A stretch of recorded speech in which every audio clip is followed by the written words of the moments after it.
Right Neelima, TSPSC chairman అవ్వచ్చు, సభ్యుల రాజీనామాపై ఇంకా సస్పెన్స్ కొనసాగుతుంది అని చెప్పాలి. ఎందుకంటే తమిళసై ఆమె పర్యటన ఉన్నారు, పుదుచ్చేరి పర్యటనలో ఉన్న నేపథ్యంలో మొన్నదాకా సస్పెన్స్ కొనసాగింది. అయితే నిన్న ఆమె వచ్చినా కానీ రాజ్భవన్ నుంచి ఎటువంటి కాల్ రాకపోవడంతో ఇంకా సందిగ్ధత నెలకొంది. ఈ రోజు మరికొంతమంది రాజీనామా చేసే అవకాశాలు కూడా మెండుగా కనిపిస్తున్నాయి. రైట్, చూద్దాం. టీఎస్పీఎస్సీ చైర్మన్ సభ్యుల రాజీనామాల విషయంలో సస్పెన్స్ ఇంకా కొనసాగుతూనే ఉంది. చైర్మన్ జనార్దన్ రెడ్డి సోమవారమే రాజీనామా చేసిన గవర్నర్ తమిళసై పుదుచ్చేరిలో ఉండడంతో దానిపై నిర్ణయం తీసుకోలేదు.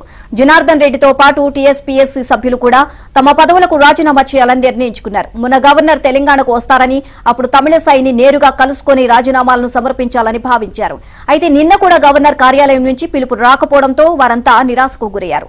చేసేదేమీ లేక కమిషన్ సభ్యుడు ఆర్ సత్యనారాయణ నిన్న తన పదవికి రాజీనామా చేశారు. రాజీనామా లేఖను గవర్నర్ కార్యాలయానికి పంపారు. ఇవాళ మరికొంతమంది సభ్యులు కూడా రాజీనామాలు చేసే అవకాశం ఉంది.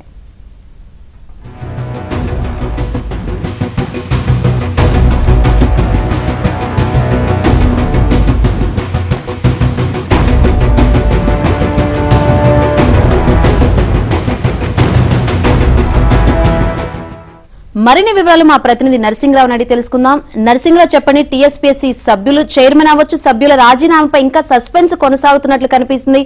మొన్నటి వరకు గవర్నర్ పర్యటనలో ఉన్నారు, అందువల్లే అపాయింట్మెంట్ లేదని తెలుస్తుంది. ఇప్పుడు వచ్చిన తర్వాత కూడా నో అపాయింట్మెంట్ అని కనిపిస్తుంది. అసలు ఏం జరుగుతుంది అనుకోవచ్చు? టీఎస్పీఎస్సీలో పేపర్ లీకేజ్ల వ్యవహారము దేశవ్యాప్తంగా సంచలనం రేపింది. అదంతా కూడా తెలిసిన వ్యవహారమే. దానిపైన కోర్టులో కేసు నడుస్తుంది. అంతేకాకుండా సిఐడి విచారణ జరుగుతుంది. కొంతమందిని అరెస్ట్ చేశారు, జైలుకు కూడా పంపించారు. సో ఇదే క్రమంలో ఇప్పుడు ప్రభుత్వం కూడా మారింది. కాంగ్రెస్ ప్రభుత్వం అధికారంలోకి వచ్చింది. సీఎం రేవంత్ రెడ్డి ఈ వ్యవహారాన్ని అయితే చాలా సీరియస్ గా తీసుకున్నట్లు కనిపిస్తా ఉంది.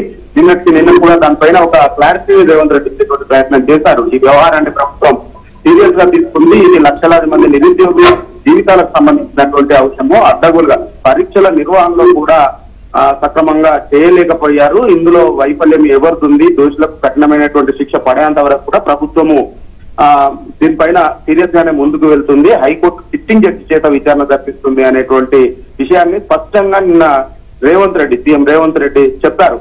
సో ఇదే క్రమంలో కొత్త ప్రభుత్వం మారినటువంటి నేపథ్యంలో అటు టీఎస్పీఎస్సీ చైర్మన్ ఇప్పటికే రాజీనామా చేశారు. గత సోమవారం నాడు జనార్దన్ రెడ్డి రాజీనామా చేశారు చైర్మన్ పదవికి.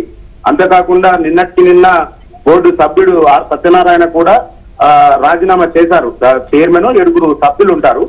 వీరంతా కూడా రాజీనామాల బాట పడుతున్నారు. వాస్తవానికి ఇది కమిషన్ కాబట్టి దీనికి గవర్నర్ ఆమోదంతో దాన్ని చేయాల్సి ఉంటుంది. అయితే ప్రభుత్వము ఒకవైపు బోర్డును ప్రక్షాళన చేసి సక్రమంగా పరీక్షలు నిర్వహించి జాబ్ క్యాలెండర్ ను ప్రకటించాలి అనేటువంటి ఆలోచనతో ఉన్నటువంటి క్రమంలో ఈ పాత ఘటన పైన ఎక్కడ తమకు చుట్టుకుంటుంది అన్నటువంటి ఆలోచన, ఇంకా లేదంటే మరే కారణమో కానీ ఇప్పటికే పాత చైర్మన్ సభ్యులంతా కూడా రాజీనామాల బాట పట్టారు. అందులో చైర్మన్ ఇప్పటికే రాజీనామా చేశారు. అయితే సభ్యులు ఆర్ సత్యనారాయణ కూడా చేశారు. నిజానికి నేరుగా గవర్నర్ ని కలిసి వాళ్ళు రాజీనామాలు సమర్పించాలని చెప్పి భావించారు.